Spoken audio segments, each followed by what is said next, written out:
श्रीमन्नारायण नारायण नारायण भजमन नारायण नारायण नारायण श्रीमन्नारायण नारायण नारायण भजमन नारायण नारायण नारायण श्रीमन्नारायण नारायण नारायण भजमन नारायण नारायण नारायण। नारद जी बीड़ा बजाते हुए व्यास जी के सारी अपनी वृत्तांत को बता करके आगे को चले जाते हैं। 7वां अध्याय भगवत रचना द्रौपदी के पुत्रों का मारा जाना और अर्जुन द्वारा अश्वत्थामा का मान मर्दन। ब्रह्मनद्या सरस्वत्याश्रमं पश्चिमे तटे सम्याप्रासिति प्रोक्तम ऋषीणां शत्रुवर्धनम।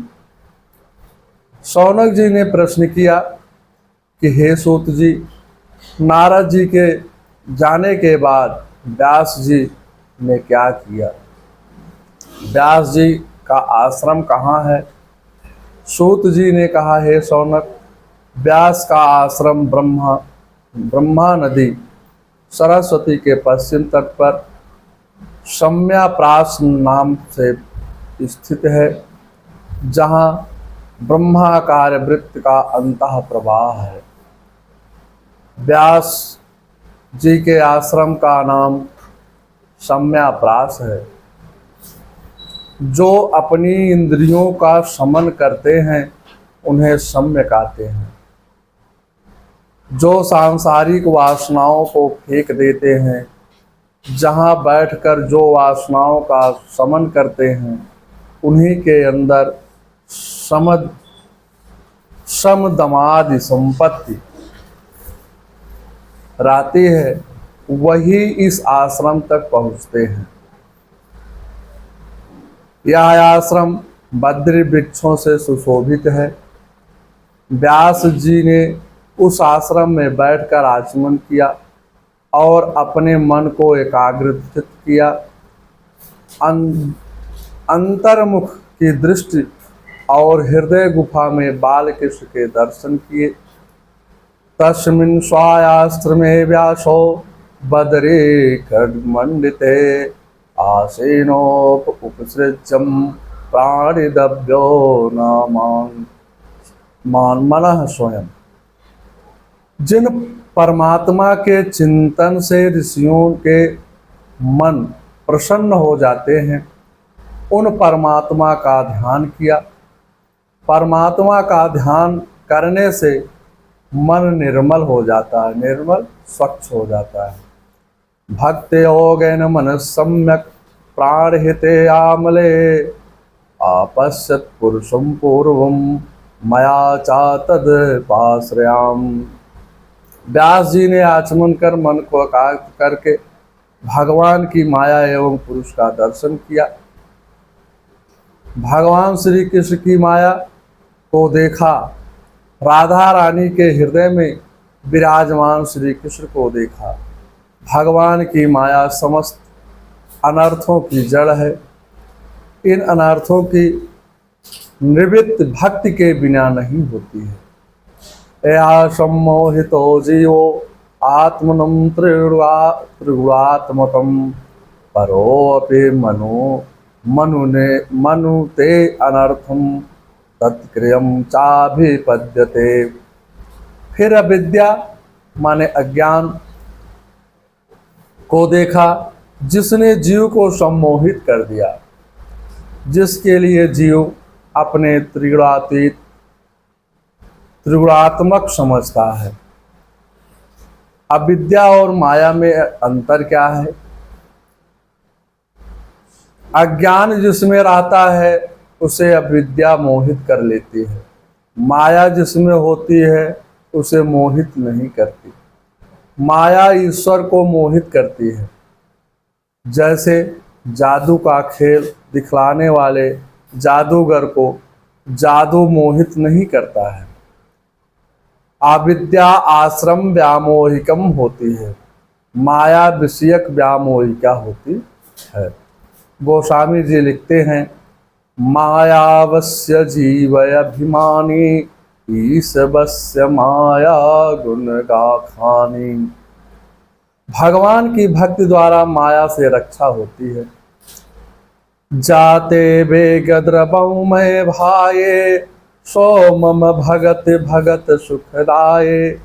मानस के अरण्य कांड में बाबा जी लिखते हैं, आत्मा माया से परे है, लेकिन जीव माया को अपनी मान लेता है। फिर दुखी और सुखी होने लगता है। इन अनर्थों की शांति का उपाय केवल भगवान का भक्ति योग है, परंतु संसार के लोग इस बात को नहीं जानते हैं। यही समझकर उन्होंने परमहंसों की संहिता श्री भागवत की रचना की है। लोकस्य जानतो विद्यासके सात्वं संहितम।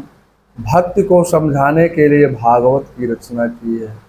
अस्याम वै सूर्यामं किशरे परम पुरुषे, भक्तिरुत्पद्यते पुं शोकम मोहम व्यापा। कथा कान के मार्ग में जाकर हृदय में प्रवेश करती है, वहां जाकर वासना के कलुष को धो देती है। जिसके श्रवण मात्र से श्री कृष्ण के प्रति प्रेममयी भक्ति उत्पन्न हो जाती है, जिससे जीव शोक मोह भय नष्ट हो जाते हैं।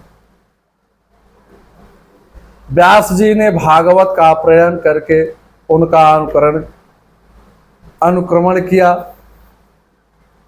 फिर से ठीक ढंग से श्लोकों को समझकर निवृत्ति मार्ग में निरत अपने पुत्र से कहा, हे पुत्र, निर्गुण मार्ग ठीक नहीं, सगुण मार्ग सगुणाकार ब्रह्मा की लीला कथाओं का चिंतन कीजिए।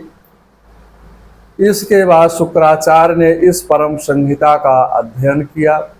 व्यास जी ने कहा, हे पुत्र, सारे सत्कर्मों का फल भगवान के चरणों में प्रेम होना ही है।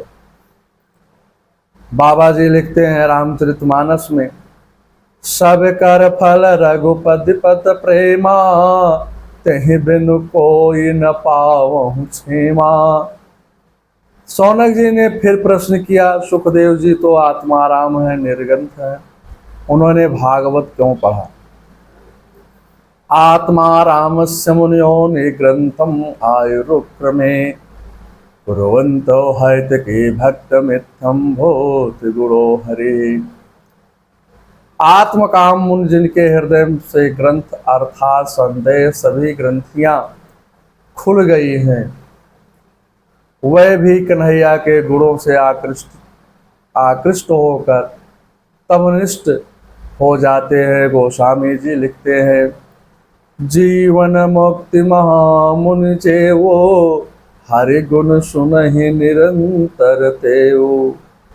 भगवान के गुण ऐसे ही होते हैं जो आत्माराम मुनियों को भी अपनी ओर आकृष्ट कर लेते हैं। भगवान का नित्य संन्यास को छुड़ा देता है। भगवान के गुणों को सुनकर आत्माराम मुनियों के भी पैर थिरकने लग जाते हैं। भगवान का कीर्तन नर को भुला देता है। आध्यात्मिक दृष्टि से जो व्यास हैं वही सुख हैं।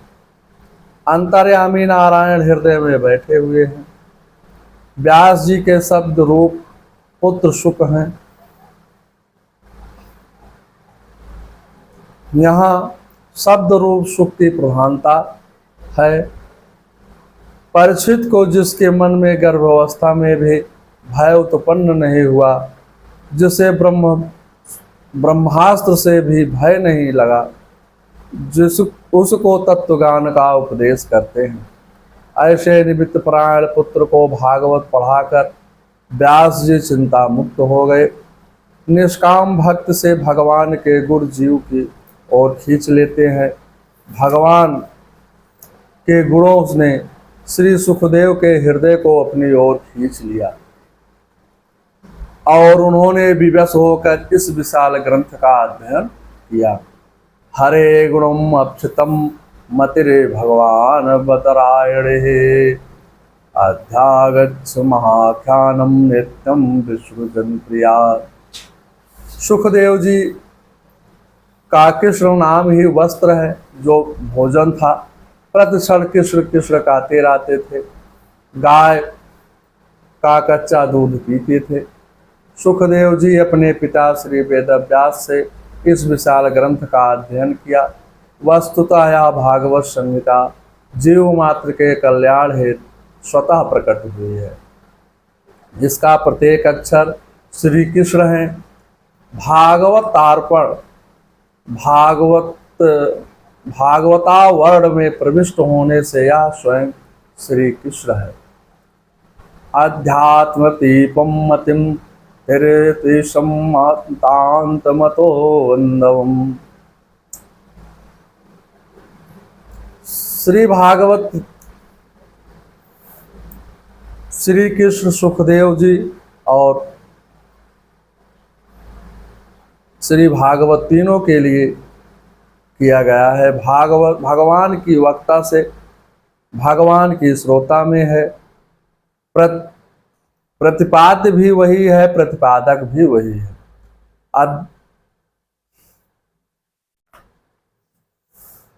आस्वाद आस्वादक भी वही है। तदंतर सुखदेव जी ने अपने पिता श्री व्यास जी से श्रीमद् भागवत का अध्ययन करने के बाद राजा परीक्षित को इस कथामृत अमृत का पान कराया। सूत जी ने कहा, हे शौनक, अब हम राजा परीक्षित के जन्म कर्म और उनकी मुक्त तथा पांडवों के महाप्रस्थान का वर्णन करेंगे, जिससे आपके प्रश्नों का समाधान हो जाएगा। ध्यान से सुनो। भागवत का प्रारंभ महाभारत की कथा से होता है। सूत जी राजा परीक्षित के जन्म कर्म की कथा सुनाने लगे। तब मानो ऋषियों ने कहा, महाराज, हम तो श्री कृष्ण की कथा सुनना चाहते हैं और आप तो राजा परीक्षित की कथा सुना रहे हैं। सूत जी ने कहा, संस्था चा पांडपुत्राणाम वक्षे कृष्ण कथोतयम। भक्तों के चरित्र से ही भगवान के चरित्र निकलते हैं।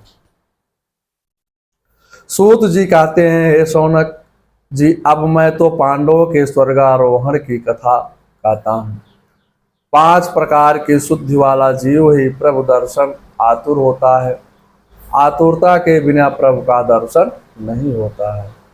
पितर शुद्धि, मातृ शुद्धि, वंश शुद्धि, आत्म शुद्धि, अन्न शुद्धि, ये 5 प्रकार की शुद्धियां बताई गई हैं। जिस जीव के अंदर यह 5 प्रकार की शुद्धि होती है, उसी के अंदर प्रभु दर्शन की आतुरता जागती है। राजा परीक्षित में 5 प्रकार की शुद्धियां थी। यदा मृथे कौरम सज्जिनाम वीरे तुम वीर गति गतेश विक्रोरादिकम विश्व भगनो दंडे धृतराष्ट्रपुत्रे। महाभारत का युद्ध समाप्त हो गया था। कुरुक्षेत्र का मैदान अश्मशान सा प्रतीत हो रहा था। भीमसेन ने अपनी गदा से दुर्योधन की जांघ तोड़ दी थी। कुरुक्षेत्र के मैदान में दुर्योधन दर्द से करा रहा था। उसी समय अश्वत्थामा ने अपने मित्र दुर्योधन के अंतिम श्वास ले रहा था। उसकी अंतिम इच्छा के बारे में पूछा। अश्वत्थामा ने कहा, हे मित्र, मैं आपका क्या प्रिय कार्य कर सकता हूँ? दुर्योधन बोला, मेरी एक इच्छा है, मैं भी एक पांडव को नहीं मार सका। अब इसकी तात्विक विवेचना क्या है? मृत्यु के निकट क्षणों में दुर्योधन सोच रहा था कि कोई 5 शत्रु के सिर लाकर के दे दे और आधा राज्य ले जाए। इस प्रकार का रहता हुआ यही वाक्य दोहरा रहा था।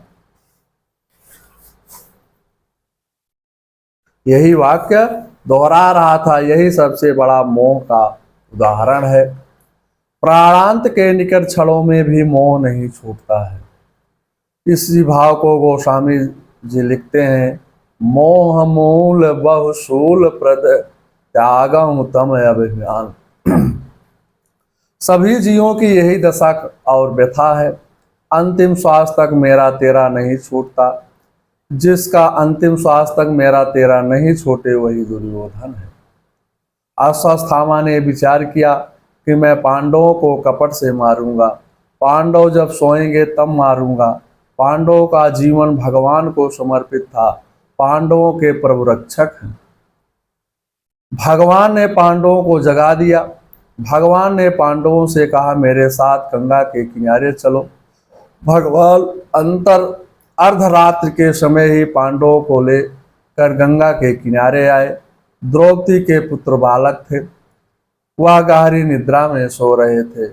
उनसे भी चलने को कहा, लेकिन वो नहीं गए, क्योंकि महाभारत के युद्ध के बाद पांडवों को नहीं परंतु द्रौपदी पुत्रों को थोड़ा प्रमाद हो गया था, माने घमंड हो गया था। बच्चे धर्म का अंकुश न होने पर बिगड़ जाते हैं। भगवान का विस्मरण होना ही विष और मरण दोनों हो जाते हैं। भ्रक्तम प्रियम द्रोणरित्य समम पश्यन् कृष्णाशुतान् स्वापतम शिरास उपाहरत विप्रम एव मेव तस्य जुगस्थितं कर्मं विहग्रयन्ति। अश्वत्थामा ने राज्य लोभ से दुर्योधन को प्रसन्न करने के लिए द्रौपदी के सोए हुए पुत्रों को सिर से काट दिया। लोभी व्यक्ति के हृदय में क्रूरता का यह सबसे बड़ा उदाहरण है। अपनी स्वार्थ सिद्धि के लिए अच्छा खराब नहीं देखते हैं, केवल उनका स्वार्थ ही पूरा हो, चाहे जिस प्रकार से हो, और छल कपट से हो, उनको कोई परवाह नहीं होता है। उसी प्रकार से अश्वत्थामा ने पांडवों के पुत्रों का गला काटने के बाद, गंगा स्नान से लौटने के बाद शिविर में आकर द्रौपदी ने पांचों पुत्रों के शव को देख करके जोर जोर से विलाप करना शुरू कर दिया। माता शिशुनाम निधिनम सुतनाम निमस्य घोर परित्यास्मानाम तदा ऋतुरुक्षालम तुम सत्तास्तम किरीटमाली। बालकों की माता द्रौपदी अपने पुत्रों का निधन सुनकर अत्यंत दुखी हुई और आंखों में आंसू छलछलाए। भगवान ने सोचा, यदि पांडवों को अतिशय दुख होगा तो पतन हो जाएगा। ऐसे शुभ हेतु से पांडवों को दुख दिया। भगवान जीव को जगाने के लिए जीवन को एक आध दुखी भी करते हैं। अगर उसको पूरा सुख ही सुख रहे तो उनके जीवन में फिर दुख का अनुभव कैसे होगा, और पूरा दुख ही दुख रहे तो उनके जीवन में सुख का अनुभव कैसे होगा। इसलिए प्रत्येक जीव के, प्रत्येक मनुष्य के जीवन में सुख दुख दोनों आते हैं।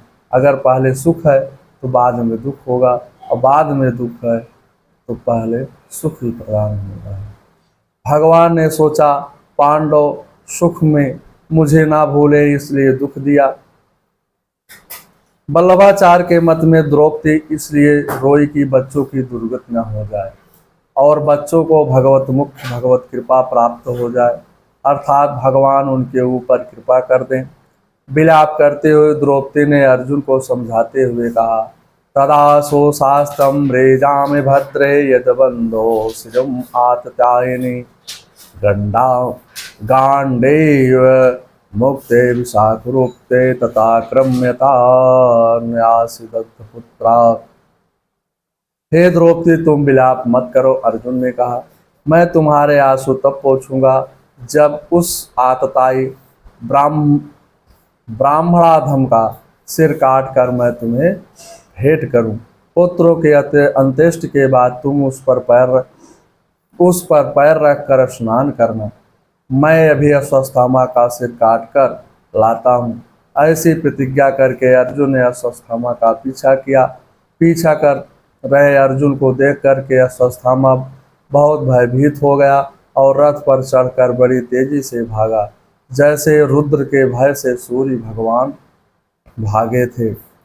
प्रलयदं प्रेरुस्तं यावत्कं रुद्रभया अद्य आर्थकम्। तब अश्वत्थामा ने अपने बचाव के लिए उपसंहार न जानते हुए अर्जुन पर ब्रह्मास्त्र छोड़ा। अर्जुन ने भी अपना ब्रह्मास्त्र छोड़ दिया। दोनों के टकराने का महाप्रलय दृश्य होने लगा। चारों तरफ हाहाकार मच गया। भगवान ने दोनों अस्त्रों को शांत कर दिया और अश्वत्थामा को रस्सी से बांधकर शिविर में ले आए। मैन पार्थम सातुम ब्रह्म बंधुभोजये योगवासनागसा श्रुतावनुधि त्रिशी बालकान। मार्ग में भगवान ने आतताई अश्वत्थामा के वध करने के अर्जुन से कहा, किंतु अर्जुन ने उसे गुरुपुत्र समझकर स्वीकार नहीं किया, मारा नहीं। अर्जुन ने कहा, नहीं भगवान, यह हमारे गुरु जी का पुत्र है, इसलिए हम इसको नहीं मार सकते हैं।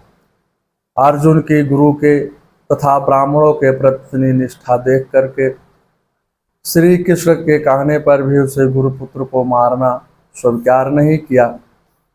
भगवान कभी ऐसी बात नहीं कह सकते। या तो अर्जुन के धर्म की परीक्षा लेने के लिए भगवान ने अर्जुन को वध करने की आज्ञा दी थी। इधर द्रौपदी भी कितनी महान तथा क्षमा मूर्ति है। जब पशु तुल्य रस्सी से बंधे अश्वत्थामा द्रौपदी ने शिविर में लाते हुए देखा तो उसे दया आ गई। इस प्रकार बाध का लाना उसे सहन नहीं हुआ। निरीक्षम कृष्णपातम कृतम गुरो सुतम आवास्तम कृतम ननाम चा। अपने 5 बालकों के हत्यारे को द्रौपदी ने बंधन किया। हत्यारा होने पर भी द्रौपदी अश्वत्थामा को प्रणाम करती है। गोस्वामी जी लिखते हैं, शोचेव विप्र जो वेद विहीना तज निज धर्म विषय लय लीना। वैष्णो वही है जो बैर का बदला बैर से नहीं प्रेम से देता है। कृपया नाम चामे चकारा का अर्थ है श्री कृष्ण को भी प्रणाम किया। अश्वत्थामा ने भगवान से कहा, जब ये सो रहे थे तब मारा। भगवान ने कहा, ब्राह्मण का कार्य जगाना होता है, तुम्हें इनको जगाना चाहिए था। जो अज्ञान निद्रा में सो रहा हो उसे ब्राह्मण को जागृत करना चाहिए। अश्वत्थामा सोचता है, द्रौपदी वास्तव में बहुत महान है जो बैर का बदला प्रेम से दे रही है। द्रौपदी के गुणों से आज तन्मय होकर व्यास जी ने सुंदर विशेष दिया। वामस्य भावम, जिसका स्वभाव सुंदर है वही वामस्य भावा है। शरीर सुंदर नहीं है, मन सुंदर होना चाहिए। कुछ लोग बहुत सुंदर गोरे होते हैं, चेहरा मोहरा सच्चे होते हैं, लेकिन उनका स्वभाव कालिमा जैसी होती है। और कुछ लोग शरीर से रंग से सांवले होते हैं, लेकिन उनका हृदय बहुत ही प्रखर होता है। वो एक दूसरे का सम्मान करना चाहते हैं। स्वभाव कब सुंदर बनेगा? जब बैर का बदला निर्वैर से दोगे। जो अपकार का बदला उपकार से देता है वही भगवान की दृष्टि में सुंदर होता है। द्रौपदी ने कहा, वाचम चासंतम बंधनानम सते मुंचताम मुंचतामेशम ब्राह्मणो निर्ताम गुरु। इसे छोड़ दो, छोड़ दो, ये ब्राह्मण हमारे अत्यंत पूजनीय हैं। ताइए इनके एक तरफ इनके 5 पुत्रों को मारे, फिर भी ये जो है क्षमा अश्वत्थामा को द्रौपदी और अर्जुन पांडव सभी करते हैं। ये कितनी महानता की बात है। इनके मरने पर भी इनकी माता भी मेरी तरह पुत्र वियोग में दुखी होगी और हमारे वंश को ब्रह्महत्या का दोष लगेगा। द्रौपदी के हृदय में दया है। भगवान ने कहा, द्रौपदी, जिसने तुम्हारे 5 पुत्रों का वध किया फिर भी तुम इसका अपमान नहीं कर रही हो। भगवान बोले, द्रौपदी तुम धन्य हो, तुम्हारे जैसे संत की रक्षा के लिए जब मैंने दुशासन के चीर हरण के समय वस्त्र अवतार धारण किया था, तब मेरा वह अवतार भी आज तुम्हारी सुदारता को देख करके धन्य हो गया है। सूत जी कहते हैं, हे शौनक जी, द्रौपदी के धर्म और न्याय के अनुकूल वचन सुनकर युधिष्ठिर आदि सभी ने अभिनंदन किया, किंतु भीमसेन को यह बात सहन नहीं हुई। और क्रोधित होकर के कि दुष्ट का वध तो करना ही श्रेयस्कर है। तत्रामाश्रितं भीमस्य श्रेयानवधम स्मृतम। ऐसा कहकर भीमसेन स्वयं अश्वत्थामा को मारने दौड़े। उधर द्रौपदी उसे बचाने लगी।